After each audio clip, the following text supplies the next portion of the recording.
The Nobel Peace Prize for 2014 is to be awarded to Kailash Satyarthi for their struggle against suppression of young people and children. There is no greater violence than to deny the dreams of our children. I refuse to accept that the laws and constitutions are unable to protect our children.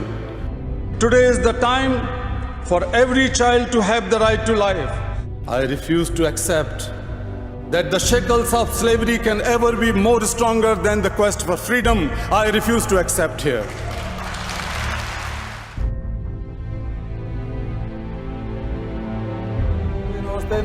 Getting a greeting like this is all the reward Kailash Satyarthi needs for freeing these children from a life of slavery.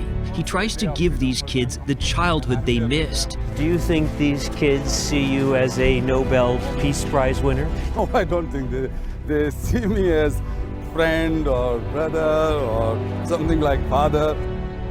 I have looked into their frightened and exhausted eyes. I've held their injured bodies and I have felt their broken spirits. I refuse to accept that children belonging to certain sections of society are born to work for others at the cost of their childhood and freedom and education. If the children are exploited, if the children are deprived from their childhood in any part of the world cannot live in peace. The world cannot be human. It's not often the two winners of the Nobel Peace Prize get together, but it happened yesterday when President Obama met Kailash Satyarthi. They were joined by 3 children who were rescued from child trafficking and forced marriage. You cannot live in isolation. All the problems and solutions are interconnected. And so the problem of child labor in any part of the world is your problem. Satyarthi organizes raids with local police, but sometimes employers are tipped off and waiting for him armed. But I have been attacked many times in my life. You had a gun to your head? Literally here. This is dangerous work, freeing these kids. Somebody has to pay the cost for freedom. It does not come on plate. So if not me, then who else will do? Nobel Prize. Who won the Nobel Prize, he asks. Their reply, all of us kids. It's good.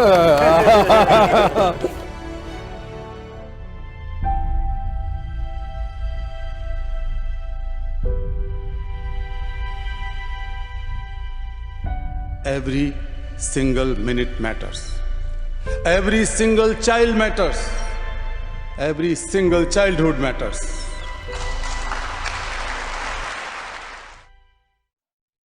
My dear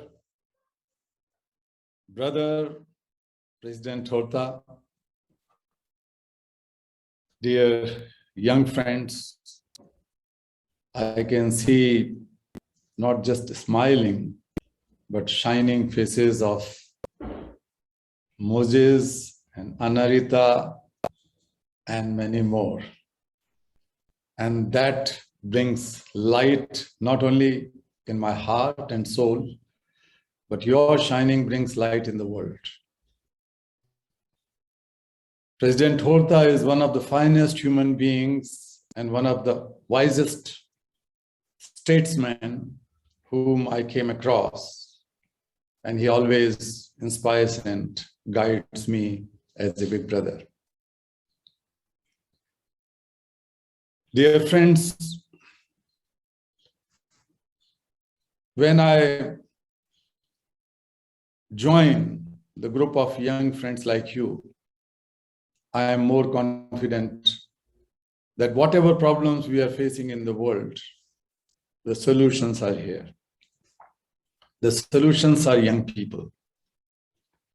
Your conviction, your commitment, your compassion, your energy, your courage brings a faith that the future of humankind is as bright as you are, my dear sisters and brothers and youth. Ubuntu, for me, is something which should live in our hearts, in our souls. And it has 4 pillars, in my opinion. The first one is compassion. And that's why I always call for globalization of compassion. It is not showing sympathy to each other and be just artificial or formal. Hello, hi, how are you? But one has to go deeper to feel the suffering of others as one's own suffering, and then try to solve that suffering. And that cannot limit only to human beings. It goes beyond that. In animals and plants and trees and mountains and rivers and oceans, everything in universe. If the planet or people are at risk, then we have to be compassionate. The second pillar, I feel, is gratitude. We have to build a supply chain of gratitude. I'm sitting here and talking to you. I am safe in my room.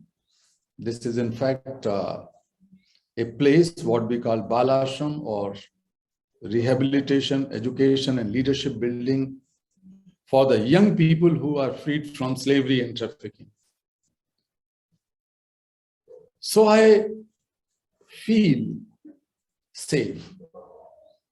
The people who build that room, electricians, plumbers, the people who has given me food, or those who grow food in the farms.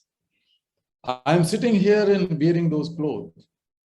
Somebody, and many people in fact, are responsible for the wool and cotton and stitching those clothes. And if I keep on thinking, I have to feel a sense of deeper gratitude to or towards them. No leader, no corporate, no one, no educated person, academicians, is able to get so much accomplishment and achievements in life without the support of so many people. So many people are responsible. Sometimes we lose it, or most of the times we lose that sense of gratitude for others, and we feel that whatever is the achievement, it's mine. The third thing I strongly feel is responsibility, mutual responsibility. The third pillar of Ubuntu. And that means we have to create, we have created network of things in our modern artificial intelligence and technology. But let us think of creation of network of responsibility. Gratitude and responsibility are interlinked. And the fourth thing is that we have to build a culture of tolerance, respecting diversities and differences. We have created algorithms of everything. Let us think, let us try to create an algorithm of diversities, because they are the beauties of humankind and human society. So for me, these four pillars are the pillars of Ubuntu. Dear friends, thousands of years, the Indian sages, the wise people, told a very beautiful thing. Ayam nijay parobeti gadana laguchet sham udara charitanam tu vasdev kutumbakam. And it means when we have a sense that this is mine and this is yours, or it is mine, that is yours, that is the feeling of people who have a very limited outlook or short-heartedness, mean mentality. The reality is that the world is one family. The world is one larger family. And those who wanted to make this world a better place sustainable place, peaceful place, they have to feel that we are one, the world is one, humanity is one. And that is the lesson which we have to learn all the time, but especially in this post-pandemic. I won't call it post-pandemic. Pandemic is still on. It's coming in third or fourth. Variants are coming. So we have to learn that we cannot solve any problem in isolation in the world. The problems are interconnected and the solutions are also interconnected. And we are so interdependent that we have to think and act as one human being. Unfortunately, when we are talking today, 40,000 additional children, new children would be pushed into child labor this day, this very day. And that means 40% denial of human rights, 40% denial of democracy, 40,000. This is not a new number, it's a big number. Every day. 160 million children in the world are working at the cost of their freedom and childhood for the benefit of others, child laborers. And that means 160 million empty classes, empty seats in the classrooms, 160 million jobs of adult people taken by the children or given to children, because children are the cheapest source of labor. And that also means missing out 160 million climate actions, because these children who are forced to work in mines and factories and so other places, they cannot take part in any kind of climate justice activity. So these are interconnected issues. But unfortunately, and ironically, I would say, shamefully, I would say that more than half of these 160 million children hail from sub-Saharan Africa alone. And this is a manifestation of systemic and institutional racial discrimination. A child labor cannot be employed by an American company or a European company within Europe and America. But these companies can easily employ and exploit children in Africa, in Latin America, and Asia. How can we think of making this world one world, Ubuntu world, if this kind of discrimination and hypocrisy goes on? Young people have to take the charge of it, dear friends. Therefore, a group of Nobel laureates and world leaders jointly launched a few years ago 100 million campaign. The idea is that at least 100 million young people who are suffering, they need urgent and immediate attention and action of the international community. But on the other hand, at least 100 million young people like you are ready to take up challenges, are ready to sacrifice their time and energies. They are ready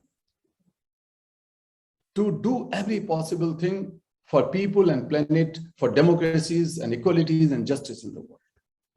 And therefore, we are trying to bring together these 100 million young people to be the champions and spokespersons and change makers of 100 million other left out sisters and brothers of yours. Dear friends, no voice can be more powerful, more louder, more genuine and honest and compassionate voice than the voice of young people. If we have to make this world sustainable, peaceful, and just place, then the young people will have to take the charge. Dear friends, we have to live with that hope.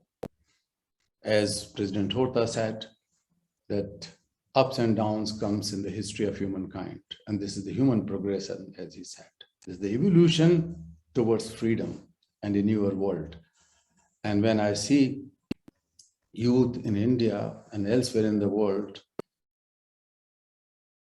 I repeat that we are confident that you are the leaders of today and you are the leaders of tomorrow.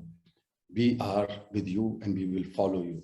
And when I say we will follow you, I say with fullest honesty that your minds and hearts are purer than the generation of mine.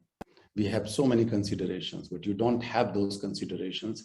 You can take up the challenge. And you are the one who are going to bend the arc of history in favor of the poorest people and poorest children of the world. Thank you so much for listening to me. And I heard that I have some questions, so I can take those questions if you want. Thank you so much. Thank you so much, Mr. Satyarthi. Thank you so much. We are truly honored for, you have given us a lot to think on, and the challenge for us as young people. You talked about, what you considered the 4 important pillars looking at Ubuntu. You talked about the need for the globalization of compassion, which I totally agree, where we look into the suffering of others and we take that with an eye to say, what can we also do to support? You challenged us, to have gratitude, and you gave a very practical and real example when you said, look at what you eat, what you are wearing. Someone is to contribute, and indeed our lives are a contribution of a different people, and we cannot accomplish anything without others. And therefore gratitude is very important. You spoke of mutual responsibility, and I liked when you spoke of we need to develop this network of mutual responsibility, which is also connected to gratitude. A culture of tolerance. I like the specific term that you use. We need an algorithm of diversity. And indeed, we really need to have this mindset where we respect each other as human beings and we respect our differences and coexist together. You also spoke of how this world is one family. And I think with Ubuntu, this has always been the motto that we are, are branches of the same tree. We are one human family. And that we are so interconnected that we have to look at the problems in the context. And I think this was a message in the short video that we watched when you were speaking to President Barack Obama. You also spoke on this, that, the problems are interconnected. The problem here, affects everywhere else. And in the things that you spoke, Mr. Satyarthi, one of the things that I really truly liked was you gave a solution and you pivoted that solution on us as young people through the 100 million campaign, where you spoke of, people and planet, democracy and justice, and where we as young people need to use our voices to amplify, the issues that we face. And more importantly, and which really touched my heart, was your belief in us as young people, as the leaders of today and tomorrow. One of the things which has been central to Ubuntu is the idea of self-confidence. And I believe that, when we are affirmed by leaders like you, it really means a lot for us as young people on the roles that we need to play, especially in challenging these problems like child slavery, which is, the numbers that you gave are heart-wrenching. 40,000 children every day and 160 million worldwide, with sub-Saharan Africa most affected, which is home for me. So yeah, it was really thought-provoking and inspiring, but also a huge challenge. Mr. Satyarthi, we have a few questions. So we opened questions because a lot of young people here knew that you were coming, and we prepared some questions in advance. So there were a lot of questions, but we just selected for the purposes of this session. There are just 3 questions that we are going to be looking at. And the first question comes all the way from France, from Lucy Kaleja. Sorry, I hope I pronounced it well. And the first question reads, in your perspective, what is the main obstacle towards ending child labor and enslavement worldwide? So what is it? What is the challenge? There are several challenges, Moses. The biggest one is that we don't have adequate political will at global level and national level. The politicians keep on making promises for everything, the best possible promises, not all, but most of them, but they hardly fulfill those promises because there is a serious lack of accountability. These children are not going to ask the questions to them, and it goes on and on and on. This is one. The second problem is the role of businesses. They have to play a much more important role. When I said a few minutes ago that 160 million child laborers means 160 million jobless adults. Every single child labor is working at the cost of one adult's job, and that adult could be very father or mother, or brother or sister of that child. So that makes a vicious circle between the poverty, unemployment, child labor, and illiteracy. Thirdly, that we don't invest enough on our children in terms of finances, particularly. Just before pandemic, there was an estimate that $40 billion can ensure education for every child, and that means primary and secondary education. That was the United Nations estimate. And what is that $40 billion? That is supposed to be less than a week annual military expenditure in the world. So world is not so poor, but here is a poverty of compassion, poverty of sense of responsibility. And finally, I would say that since children are the cheapest source of labor, they were preferred. They cannot form the trade unions, they cannot go to the court of law, they cannot challenge everyone. And the greediness of employers at every level, at local level and other level, that goes on and on. But we forget that if our children are not free, if are not safe, if they are not educated, then we cannot think of getting rid of poverty or illiteracy or any other problem. So these are the key problems which we are facing. But the biggest problem, I would say, is that we don't consider others' children as our own children. I work across 140 countries, most of the African and Latin American and Asian countries for last 20, 30 years. And I came across those boys and girls with wounded hands and legs who work in cocoa fields in Ivory Coast and Ghana, Kuteva and Ghana. And I have visited them in remotest villages.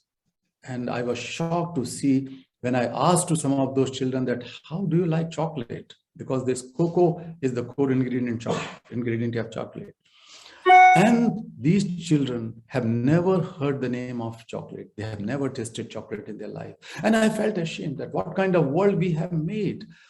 Everybody loves chocolate. We cannot think in cities and towns. In my own hometown, Delhi, most of the children love chocolate. But these children who are enslaved and losing their childhood and freedom and education in Kuteva and Ghana and other places, they have never seen chocolate in their life.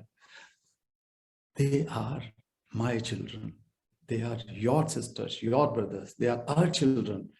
And that sense has to come in the world. Thank you. Thank you so much. And indeed, Ubuntu, I am because you are. And I wish, as you have said, if we could look at, these children as our children as well. One of the key thematic areas in Ubuntu is overcoming obstacles. And the question that we have comes from Hassan Al-Frajala from Iraq. And the question says, what has been the most difficult challenge that you have faced in your humanitarian work, and how can we take this and apply it also in our countries? So it's what has been the challenge? My challenges when I started almost 40 years ago, or more than 40 years ago, the biggest one was the mindset of the people. People did not consider that the children do have their rights. And it was the time when the UN Convention on the Rights of the Child was not yet, adopted by the international community. And there were not so many conventions and laws that time. So it was very difficult. And so was the case in most of the countries. So we didn't have any kind of mindset which favors the child rights. The second problem is the enforcement of existing laws and constitutional provisions and international treaties. That is still there, and I've been facing. But I have personal experiences. I lost two of my colleagues. One was shot dead and one was beaten to death when they were trying to free other child slaves. I have my broken right shoulder. I cannot lift it properly when I was attacked by some mafia. I have my left leg broken, in fact, foot broken. I have my head broken. I have injuries in my ribs. So all these things happened. They wanted to kill me. But each time then these mafia people wanted to end my life or wanted to harm me, I was more encouraged, I would say, or I felt more strengthened because I realized that they are frightened with me and they wanted to finish me because they are frightened. So why I should be frightened with those people, slave masters and others and traffickers? So that was the case. But of course, sometimes they tried to defame me. They have, I won't say control, but a lot of influence in the media. They have influence in the parliaments and assemblies and so on. So it went on and on. But Hassan, if you are listening to me, the answer lies in you. You are the first person because you have courage to question. And I always say that the youthfulness means courage to question, and be resilient, be passionate, be I would say, active to do every possible thing to find the answers to those questions. Just not leave questions with questions, because young people can find the solutions of everything. Hassan, you can find the solutions of everything. But the most important thing I say sometimes to the young people, 3 Ds. Dream. If you are allowed to dream, dream big and dream for the betterment of everyone, not for yourself. The second D, discover. Discover the power inside you. Each one of us are born with unprecedented, infinite power, because God can never be so meager to send us with tiny power. We have enormous potential and power and a lot of opportunities outside. I am sitting with you and I tell you, I am feeling more encouraged when I'm talking to you. It is not just I'm one of you. I don't feel that I am a Nobel laureate or some celebrity. I'm one of the young persons, because for whole my life I've been working with young people, and I still have courage to question. So those who have courage to question, they are not going to become old in their lives. So that is the second D. And the third D is do. Whom are you waiting for, my dear friends? Do, act. If you can dream, if you can discover, then need not to wait for any leader, any politician, any hero, anyone. You are the hero. You are the change. You are the change. Thank you so much for the inspiring response. And for our choir, you told us dream, discover, and do. And the last question that we have is coming from Joanna Good da Silva in Portugal. And Joanna asks, what is the most inspiring story that you have ever witnessed during your journey of defending child rights? So we end on an inspiring note. Joanna, every child, when she or he smiles in freedom, and one who has dream, is inspiring. So I came across I tell you, thousands of inspiring stories. Me and my organization has physically rescued over 100,000 children from slavery and child labor. And I personally was able to free thousands, maybe dozens of them. That is there. But I'll tell you, I was with some young people today in this ashram, this rehabilitation center. There was one, Amar Lal. Amar was born in intergenerational slavery. His parents or grandparents have borrowed some money from a stone quarry owner, and then this debt passed on to next generation and next generation. So when he was freed, he was a bright child. We have just facilitated his education and higher education. And one day he became a lawyer. So he's a lawyer in the High Court of Delhi. And last year, he suddenly came to my wife and me and touched our feet and got the blessings. And he was already practicing a lawyer. So I said, what is new? Did you find a girlfriend, or why are you so thrilled and so happy? He said, no, sir. Today, I helped a girl who has been raped by a 14, 15-year-old girl, raped by a police officer. And people were not ready to take up the case. And there were a lot of pressure on her and her father to withdraw that case and just make the compromise with some money or some bribe. But that girl was not ready. The father was in tremendous pressure. So he said that he suddenly came across this father and girl, and he, as a young lawyer, said, I'm going to take up this case. I'm going to take up this challenge. And he is fighting this case. I was so happy and so accomplished that this boy came to our ashram when he was only 6 or 7 years old. And today, I think he is 26 or so, 27. And he's fighting for such causes of others and bringing justice in the lives of family. There were so many other people. There was a boy named Kalu who was freed from slavery in a carpet industry. I have broken a closed room and let him free and freed him and his some of his colleagues. And he got educated and so on and so forth. Then he had a chance to meet President Clinton when Bill Clinton was president in Washington, D.C. And he questioned the president. He said that you are the most powerful person on the earth. And in spite of that, 250 million children are still working in child laborers. What are you doing for them? You can do much more. And President Clinton was looking at him. And after a few days, people saw that Clinton administration has announced something like $180 million for the eradication of child labor through ILO or other United Nations agencies in Africa, Latin America, and Asia. And many people attributed this to Kalu, this young boy. There are so many inspiring stories.